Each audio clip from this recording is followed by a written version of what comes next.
মাথা গরম হলে চৈত্র মাসে কি করবেন? একটু ঠান্ডা রাখেন না। এখন তো আরামদায়ক বাতাস আছে, আবহাওয়া আছে, এই সময় গরম করিয়েন না মাথাটা। পায়ে পাড়া দিয়ে মুখের উপর ঠুটের উপর ঘুষি মারবেন আর বলবো যে এবার কানটাও ছিঁড়ে নেন, এই কাজ হবে না। বরঞ্চ সমান ওজনের হিসাব নিকাশ আপনাদের দিকে ফিরিয়ে দেওয়া হবে। আমরা কারো পায়ে পাড়া দিয়ে ঝগড়া বাঁধাতে চাই না, কিন্তু কেউ ঝগড়া বাঁধাতে আসলে ছেড়েও দেওয়া হবে না। আমরা কি চাই সেই দুঃশাসনের যুগ আবার ফিরে আসুক, সেই ফেসিবাদ আবার ফিরে আসুক? যদি আমরা না চাই, তাহলে যে দুঃখী মানুষগুলোর কথা বললাম, আজকে তাদের মুখে হাসি ফুটানোর জন্য নতুন লড়াই আমাদেরকে শুরু করতে হবে ইনশাআল্লাহ। এ লড়াই কোনো দল, কোনো গোষ্ঠী, কোনো পরিবারের মুক্তির লড়াই নয়। এ লড়াই 18 কোটি মানুষের মুক্তির লড়াই। জাতি, ধর্ম, বর্ণ নির্বিশেষে সারা বাংলাদেশী জনগণের মুক্তির লড়াই। আজ তাহলে দেশবাসীর কাছে পরিষ্কার হয়ে গেল এই দেশের মানুষ, মাটি এবং সম্পদ, ইজ্জত কার কাছে নিরাপদ। এটা কি এখন আর বুঝতে কোনো বাকি আছে? কোনো বাকি নাই। সারা বাংলাদেশের জনগণ প্রত্যক্ষ করেছে ক্ষোভ, ছোপ, রক্ত আর খারিকারি লাশ। করোনা তার ব্যতিক্রম ছিল না।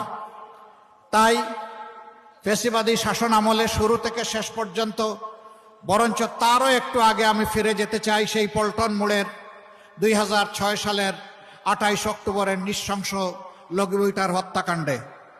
এখান থেকে শুরু করে 24-এর 5ই আগস্ট পর্যন্ত যাদের আত্মাহুতি, যাদের আত্মত্যাগের বিনিময়ে আজ আমরা বাংলাদেশ পেয়েছি, আমি সেই সমস্ত শহীদানের প্রতি গভীর শ্রদ্ধা নিবেদন করছি।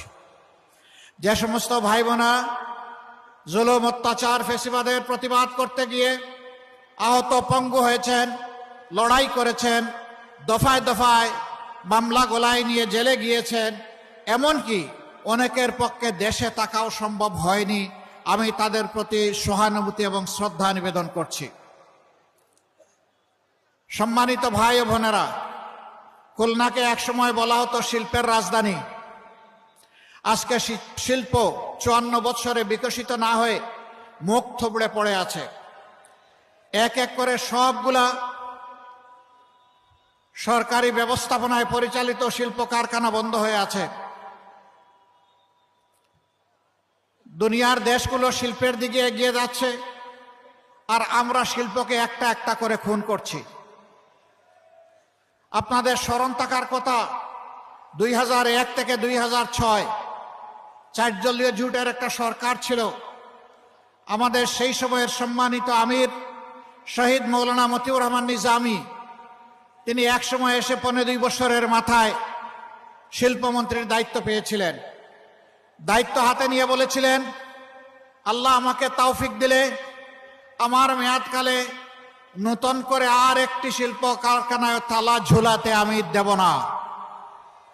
তিনি বলেছিলেন, আমি আমার যেটুকু যোগ্যতা আছে সবটুকু উজাড় করে বন্ধ, তালাবদ্ধ কারখানাগুলো আমি খুলে দেওয়ার চেষ্টা করব।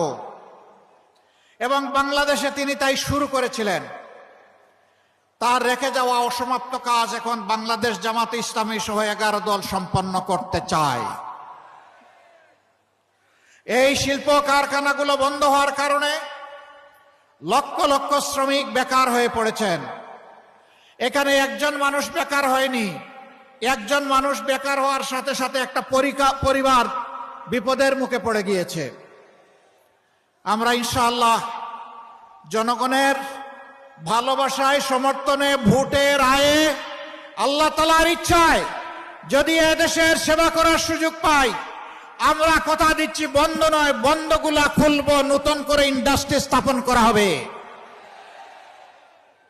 এবং আমাদের সন্তানদের হাতে কাজ তুলে দেওয়া হবে। ছেলেরা কাজ করবে, মেয়েরা কাজ করবে, স্বস্তির সাথে, নিরাপত্তার সাথে কাজ করবে ইনশাআল্লাহ। আমরা কর্মক্ষেত্রে মামা খালুর কোনো হিসাব নিকাশ নেব না। ওই টেলিফোন আমাদের কাছে অচল। আমরা ইনসাফের ভিত্তিতে যার পাওনা তার হাতে তুলে দেব। এমনকি আমরা এটাও দেখব না একজন উপযুক্ত নাগরিক তিনি কোন ধর্মে বিশ্বাসী এইটাও আমরা দেখব না। আমরা দেখব এই কাজের জন্য তিনি উপযুক্ত ব্যক্তিটি কিনা। তিনি যদি উপযুক্ত ব্যক্তি হন তাকে তার যথাস্থানে সম্মানের জায়গায় বসিয়ে দেওয়া হবে। সম্মানিত ভাই ও বোনেরা, 15.5 বছর শুধু আমরা নির্যাতিত হইনি, আরো অনেকেই নির্যাতিত হয়েছেন।